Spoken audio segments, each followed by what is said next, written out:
नमस्कार। आज के इस वीडियो में दैनिक जागरण के संपादकीय से 470 शब्दों के डिक्टेशन को हम लोग आउटलाइंस के साथ लेने वाले हैं। अगर आपको इस डिक्टेशन के आउटलाइंस की ज़रूरत है तो आप हमारे शॉर्ट हैंड टीम ऐप को प्ले स्टोर से डाउनलोड कर सकते हैं, और अगर आपको इस डिक्टेशन के PDF की ज़रूरत है तो आप हमारे टेलीग्राम ग्रुप को ज्वाइन कर लें। लिंक इसी वीडियो के ठीक नीचे डिस्क्रिप्शन बॉक्स में आपको मिल जाएगा। इस डिक्टेशन को हम लोग 3 अलग अलग स्पीड में लेंगे। पहली बार में 70 की स्पीड में, दूसरी बार में 80 की स्पीड में, तो तीसरी और आखिरी बार में इसी डिक्टेशन को हम लोग 90 की स्पीड में लेने वाले हैं। तो 70 की स्पीड में आपका डिक्टेशन स्टार्ट होगा 5 सेकंड के बाद। तब तक के लिए आप रेडी रहें।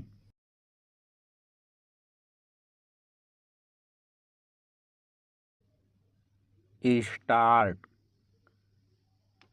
चुनावी तैयारियों और सहयोगी दलों से सीटों के तालमेल में पिछड़ी कांग्रेस ने न्याय पत्र नाम से अपना घोषणा पत्र जारी करने में तो बढ़त हासिल कर ली, लेकिन उसने उसमें जो तमाम लोक लुभावन वादे किए वे यही रेखांकित कर रहे हैं कि वह समाजवादी सोच से बाहर निकलने को तैयार नहीं।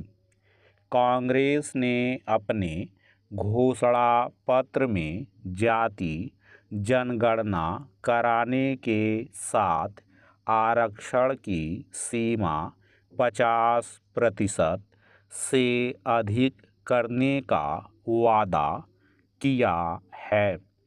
साफ है कि वह यह समझने को तैयार नहीं कि जाति एवं आरक्षण की राजनीति की अपनी सीमाएं हैं, और यह समय आरक्षण की मौजूदा व्यवस्था की समीक्षा का है, ताकि यह जाना जा सके कि उन वर्गों का उत्थान कैसे हो जो इतने वर्षों से आरक्षण जारी रहने के बाद भी अभी तक सामाजिक एवं आर्थिक रूप से कमज़ोर बने हुए हैं।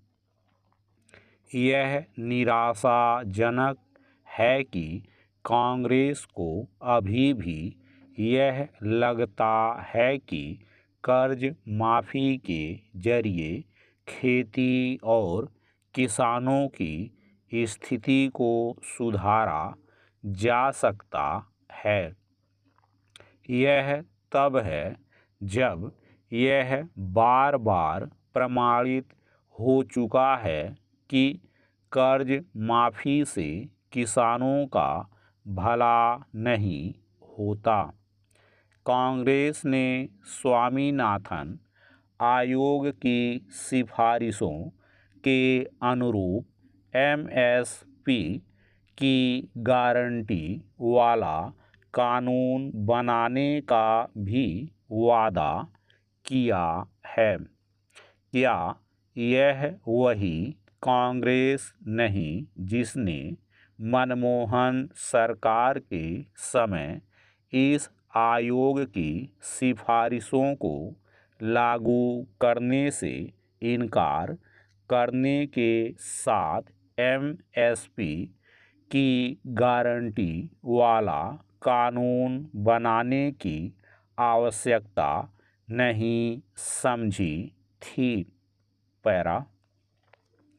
कांग्रेस ने एक बार फिर गरीबी हटाओ पर जोर दिया, लेकिन उसका घोषणा पत्र निर्धनता निवारण के कारगर उपायों पर मौन है। इसके बजाय उसने जिस तरह सार्वजनिक क्षेत्र की कंपनियों में संविदा भर्तियों की जगह नियमित भर्तियां करने और मौजूदा संविदा कर्मियों को नियमित करने का आश्वासन दिया है, उससे तो यही लगता है कि वह सार्वजनिक उपक्रमों को नौकरियां बांटने का माध्यम बनाना चाहती है। कांग्रेस यह समझे तो अच्छा कि यह युग घाटे वाले सार्वजनिक उपक्रमों को चलाने का नहीं, बल्कि निजी क्षेत्र को सशक्त करने का है, ताकि वे उत्पादकता बढ़ाने के साथ रोजगार देने का जरिया बन सकें। कांग्रेस ने अपने घोषणा पत्र में यह वादा तो कर दिया कि केंद्र सरकार में 30 लाख पदों को भरने का काम किया जाएगा, लेकिन यह नहीं बताया कि क्या इतनी नौकरियां पर्याप्त होंगी।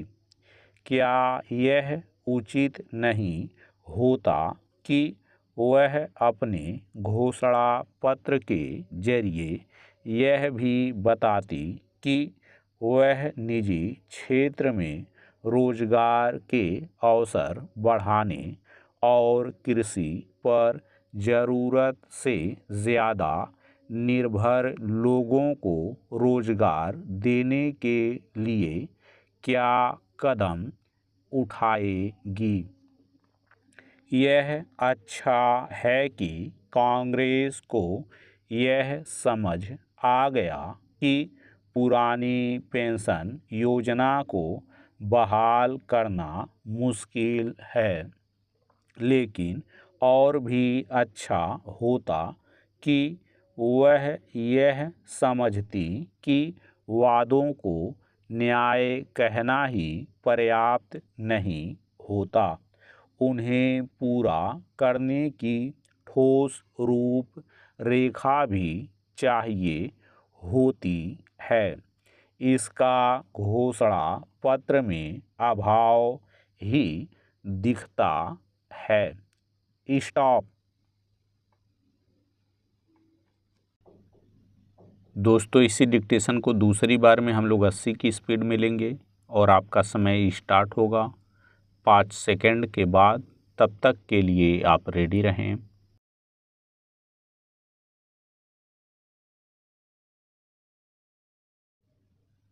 स्टार्ट।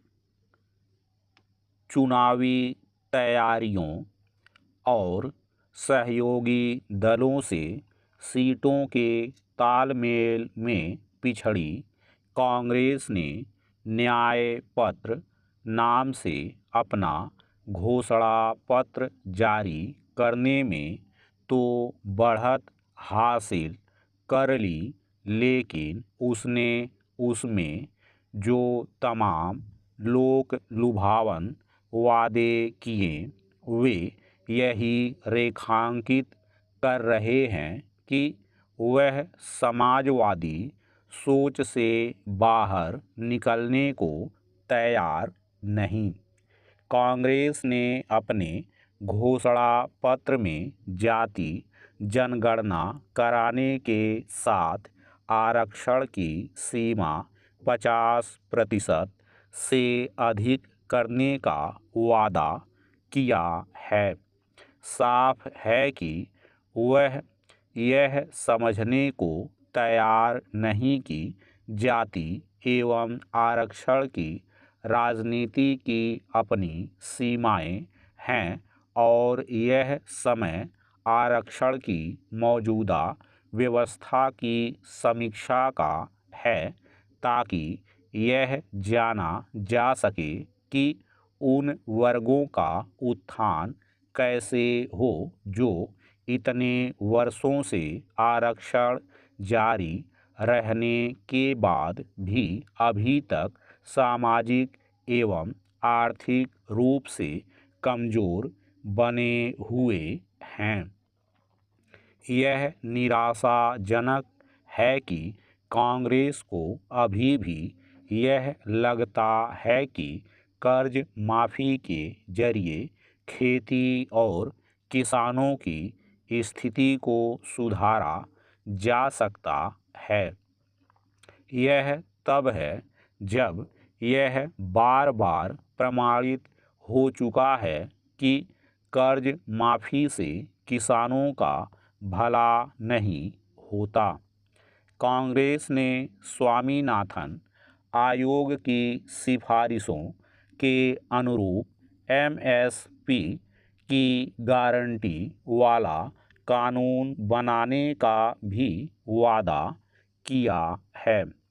क्या यह वही कांग्रेस नहीं जिसने मनमोहन सरकार के समय इस आयोग की सिफारिशों को लागू करने से इनकार करने के साथ एमएसपी की गारंटी वाला कानून बनाने की आवश्यकता नहीं समझी थी? पैरा, कांग्रेस ने एक बार फिर गरीबी हटाओ पर जोर दिया, लेकिन उसका घोषणा पत्र निर्धनता निवारण के कारगर उपायों पर मौन है। इसके बजाय उसने जिस तरह सार्वजनिक क्षेत्र की कंपनियों में संविदा भर्तियों की जगह नियमित भर्तियां करने और मौजूदा संविदा कर्मियों को नियमित करने का आश्वासन दिया है, उससे तो यही लगता है कि वह सार्वजनिक उपक्रमों को नौकरियां बांटने का माध्यम बनाना चाहती है।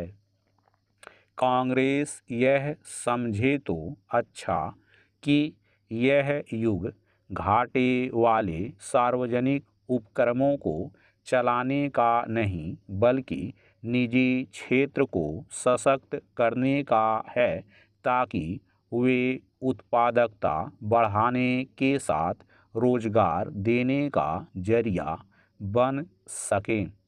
कांग्रेस ने अपने घोषणा पत्र में यह वादा तो कर दिया कि केंद्र सरकार में 30 लाख पदों को भरने का काम किया जाएगा, लेकिन यह नहीं बताया कि क्या इतनी नौकरियां पर्याप्त होंगी।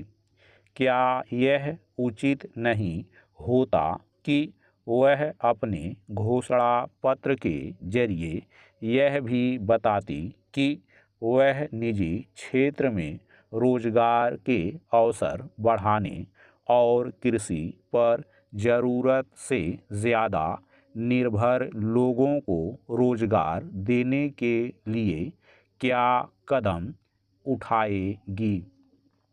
यह अच्छा है कि कांग्रेस को यह समझ आ गया कि पुरानी पेंशन योजना को बहाल करना मुश्किल है, लेकिन और भी अच्छा होता कि वह यह समझती कि वादों को न्याय कहना ही पर्याप्त नहीं होता, उन्हें पूरा करने की ठोस रूप रेखा भी चाहिए होती है।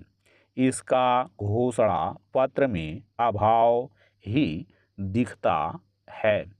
स्टॉप। दोस्तों, इसी डिक्टेशन को तीसरी और आखिरी बार में हम लोग 90 की स्पीड में लेंगे और आपका समय स्टार्ट होगा 5 सेकंड के बाद। तब तक के लिए आप रेडी रहें।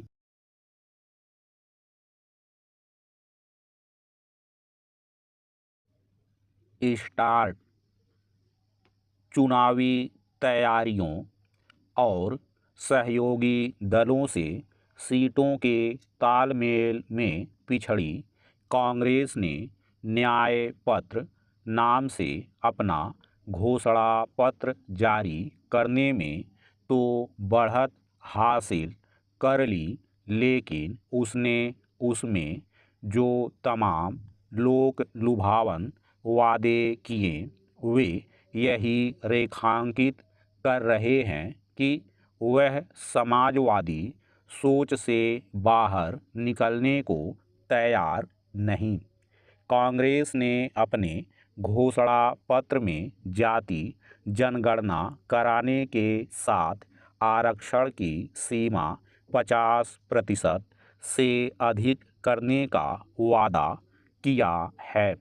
साफ है कि वह यह समझने को तैयार नहीं कि जाति एवं आरक्षण की राजनीति की अपनी सीमाएं हैं और यह समय आरक्षण की मौजूदा व्यवस्था की समीक्षा का है, ताकि यह जाना जा सके कि उन वर्गों का उत्थान कैसे हो जो इतने वर्षों से आरक्षण जारी रहने के बाद भी अभी तक सामाजिक एवं आर्थिक रूप से कमज़ोर बने हुए हैं।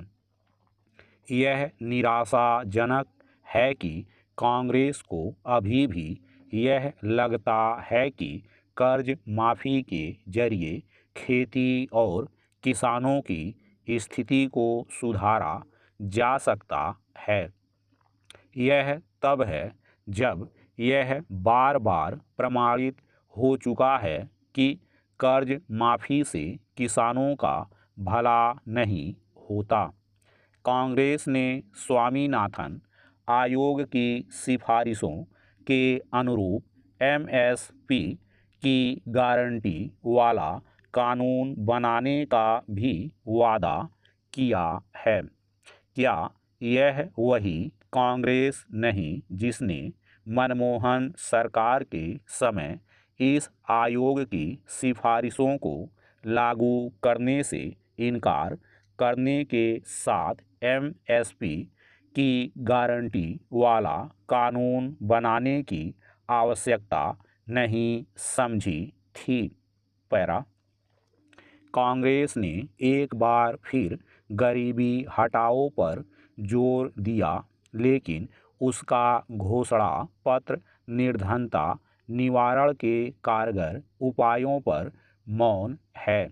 इसके बजाय उसने जिस तरह सार्वजनिक क्षेत्र की कंपनियों में संविदा भर्तियों की जगह नियमित भर्तियां करने और मौजूदा संविदा कर्मियों को नियमित करने का आश्वासन दिया है, उससे तो यही लगता है कि वह सार्वजनिक उपक्रमों को नौकरियां बांटने का माध्यम बनाना चाहती है।